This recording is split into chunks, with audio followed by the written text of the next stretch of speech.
Hi everyone, कैसे हो आप सब लोग। उम्मीद है सब अच्छे होंगे। तो आज की इस वीडियो में हम बात करेंगे मैच ट्रेडिंग के बारे में। मैं आपको बताऊंगा मैच में ट्रेडिंग कैसे होती है एंड किस किस तरह से मैच में ट्रेडिंग हो सकती है। और इस वीडियो को देखने के बाद आपको ये भी समझ आएगा मैच में ट्रेडिंग करना क्यों जरूरी है। देखिए, जो पंटर मैच में ट्रेडिंग करता है उसको ना तो मैच हारने का डर होता है और ना ही वो मैच उड़ने का वेट करता है, क्योंकि मैच में ट्रेडिंग के थ्रू आप काफ़ी तरीकों से पैसा बना सकते हो। तो आज की इस वीडियो में मैं आपके सामने मैच में ट्रेडिंग के 4 सबसे इंपॉर्टेंट रूल को इंट्रोड्यूस करूंगा। पहले देखते हैं डिस्क्लेमर। इस खेल में आदत लगना या आर्थिक जोखिम संभव है, कृपया जिम्मेदारी से खेलें। ये वीडियो उन्हीं कंट्री के लिए है जिनमें बैटिंग लीगल है। देखिए, सबसे पहले तो मैं आपको ये बता दूं, जो बैटिंग की लाइन है इसमें पैसा कमाना इतना आसान नहीं है। बस ये है, जो पंटर जिद्दी है और इस लाइन के जो लूप होल्स हैं उनको पकड़ना सीख जाता है, वो पंटर इससे अच्छा खासा प्रॉफिट बना लेता है। बाकी जो ये सोचता है कि मैं आज खेलूंगा या एक टूर्नामेंट खेल के करोड़पति बन जाऊंगा, तो मेरे भाई आपके पास जो थोड़ा बहुत पैसा है ना वो भी दे के बैठ जाओगे। देखिए, इस लाइन में पैसा इतना है आपकी पुश्ते बैठ कर खाएंगी। पर दिक्कत ये है, सबको जल्दी चाहिए, एकदम से करोड़पति बनना है। ऐसा कोई नहीं सोचता है कि थोड़ा थोड़ा करके निकाला जाए। पर मेरे भाई आपको ऐसा सोचना पड़ेगा और थोड़ा थोड़ा निकालने के लिए आपको ट्रेडिंग करनी पड़ेगी। एंड ट्रेडिंग करने के लिए आपको इसे सीखना ही होगा। और जो पंटर इस वीडियो को अच्छे से समझ लेगा वो ट्रेडिंग को सीख भी जाएगा। इसमें आपको कोई रॉकेट साइंस लगाने की कोई जरूरत नहीं है। बाकी आप मेरा टेलीग्राम भी ज्वाइन कर सकते हो, जहां पर मैं आपको लाइव मैच में ट्रेडिंग कराता हूं। एंड मेरी टेलीग्राम की सभी सर्विस बिल्कुल फ्री है। तो मेरे भाई इसके बदले आप लाइक शेयर सब्सक्राइब ही कर दिया करो। तो चलिए अब देखते हैं रूल नंबर 1 को। देखिए, ज्यादातर पंटर सभी मैचों में ट्रेडिंग करते हैं। उन्हें लगता है जितने भी मैच होते हैं सबको करना है, जबकि बुकी भी यही चाहता है आप सारे मैच खेलो। बट पंटर को कौन समझाए कि सभी मैच नहीं खेलने हैं। पंटर अगर एक मैच भी मिस कर दे तो उसे ऐसा लगता है miss a huge opportunity to make money. लेकिन ऐसा कभी होता नहीं है। हाँ, कभी कभी आप 2-3 मैचों में कमा लेते हो, पर मोस्ट ऑफ टाइम लॉस ही होता है। तो इसका सॉल्यूशन क्या है, मैच को सिलेक्ट कैसे करें एंड क्या गारंटी है जिस मैच को हम सेलेक्ट करें उसमें भी प्रॉफिट होगा। बिल्कुल मेरे भाई, उसकी भी कोई गारंटी नहीं है, आप उसमें भी हार सकते हो। बट अगर आप लूप होल्स को पकड़ते हो आप अपनी जीत का एज बढ़ा सकते हो। तो चलिए अब देखते हैं आपको ट्रेडिंग मैच को सेलेक्ट कैसे करना है। देखिए, जब 2 टीमों का मैच होता है तो एक टीम फेवरेट खुलती है और एक team non favourite. Favourite team वो होती है जिस टीम के बुकी के अकॉर्डिंग उस मैच को जीतने के चांस ज्यादा होते हैं। जब भी किसी टीम का भाव ओपन होता है तो टीमों का भाव 3 तरह के पैटर्न में खुलता है। फर्स्ट होता है 90 से 95 पैसा favourite team. This team is equal. इसमें बुकी भी कंफ्यूज होता है, क्योंकि इनका भी बुकी को भी नहीं पता है किस टीम को सपोर्ट करना है। 90 पैसा टीमों को बुकी मैच स्टार्ट हो जाने के बाद इनमें से किसी एक टीम के भाव को सपोर्ट करता है और फिर उस टीम पर पंटर को एंट्री का मौका ही नहीं देता, क्योंकि 90 पैसा टीम खुलने वाली टीमों का जो भाव होता है उसके पैटर्न में उसके ओड्स में जो फ्लक्चुएशन है वो बहुत कम होती है। इसलिए ही पंटर उस भाव की टीम के मैच को खेल के कभी भी पैसा नहीं बना सकता। दूसरा भाव होता है 60 पैसे से 80 पैसे फेवरेट टीम।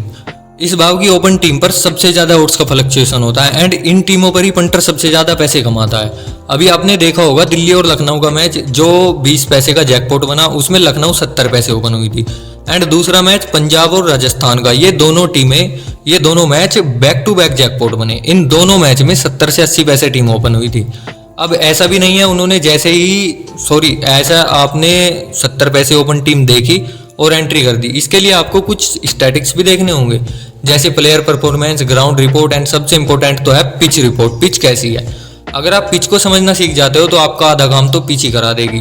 तीसरा ओपन भाव होता है 40 पैसे से 60 पैसे टीम। इस भाव की जो टीम ओपन होती है वो मोस्टली मैच स्ट्रेट ही जीत जाती है। जब कोई टीम इस भाव पर ओपन हो तो सबसे अच्छा है आप पूरी एक इनिंग वेट करो। 50 पैसे टीम जो होती है वो एक इनिंग में मैच को डेड कर देती है। इस भाव की टीम के मैच में कलर अगर आता भी है तो वो आता है सेकंड इनिंग में। इस तरह की टीमों के मैच में लॉस से बचने का सबसे अच्छा तरीका यही है, आप पूरी एक इनिंग वेट करो। उसके बाद आपको कुछ लगे तो हल्का फुल्का रिस्क तब ले सकते हो। ये तो हो गया ओपन भाव को समझकर मैच को सेलेक्ट कैसे करें। अब देखते हैं रूल नंबर 2 को। अब सपोज करो आपने मैच तो सेलेक्ट करना सीख लिया, अब करनी है परफेक्ट एंट्री, क्योंकि मैच में आप कितना प्रॉफिट करोगे और कितना लॉस करोगे ये डिसाइड होता है एंट्री से।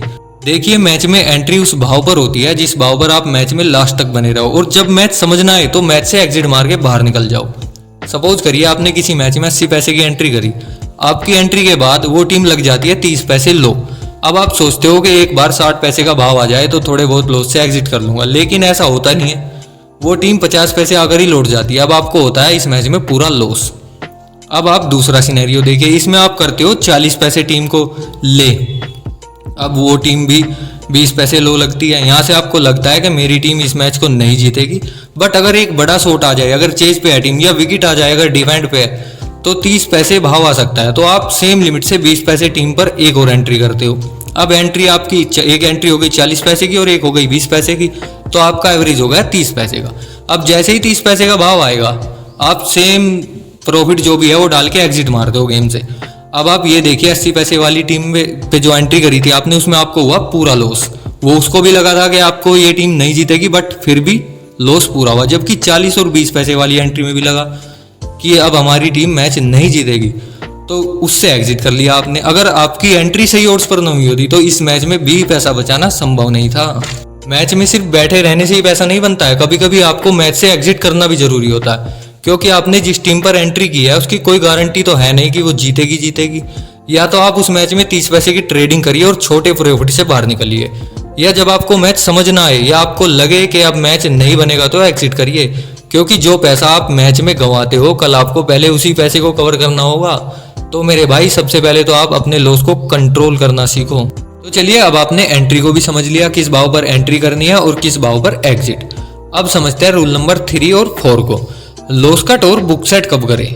क्योंकि बहुत से पंटर ये बोलते हैं कि मैं डर से जल्दी लॉस कट कर देता हूं, मैं क्या करूं, किस भाव पर लॉस कट करूं। तो चलिए मैं आपको बताता हूं आपको कब लॉस कट करना चाहिए और कब बुक बनानी चाहिए। देखिए, लॉस कट करने से पहले आपको 2-3 चीजें देखनी है। फर्स्ट है आपकी एंट्री किस भाव पर हुई है। अगर आपकी एंट्री छोटे रेट की है तो जल्दी लॉस कट करना बेहतर होता है। अगर आपकी एंट्री 60 पैसे की है और आप लॉस कट करते हो सिर्फ फेवरेट आने पर, तो आप कमाओगे क्या। सेकंड है मैच की कंडीशन। अगर मैच में ओड्स का ज्यादा फ्लक्चुएशन होता है, आपको मैच समझ नहीं आ रहा या मैच ज्यादा इधर उधर जा रहा है, तो आप इस कंडीशन में लॉस हटा के बैठ जाओ। इससे होगा ये, आप विदाउट टेंशन मैच में बने रहोगे। अच्छा, अब बात करते हैं बुक कब बनाए। देखिए, या तो जब ओड्स में 100 पॉइंट का मतलब आपको 100 पॉइंट का फ्लक्चुएशन हो जाए, या फिर जब आपकी लिमिट का 80 से 100% का प्रॉफिट मिले, तब आप बुक बना सकते हो। तो ये थी गाइस आज की ट्रेडिंग वीडियो। आपको कैसी लगी कमेंट में अपनी राय जरूर दें, एंड लाइक शेयर सब्सक्राइब करना भी ना भूले। और डिस्क्रिप्शन में मेरे टेलीग्राम का लिंक है, जिसे ज्वाइन कर लेना, जहां पर आपको क्रिकेट ट्रेडिंग की सभी नॉलेज बिल्कुल फ्री में मिलेगी।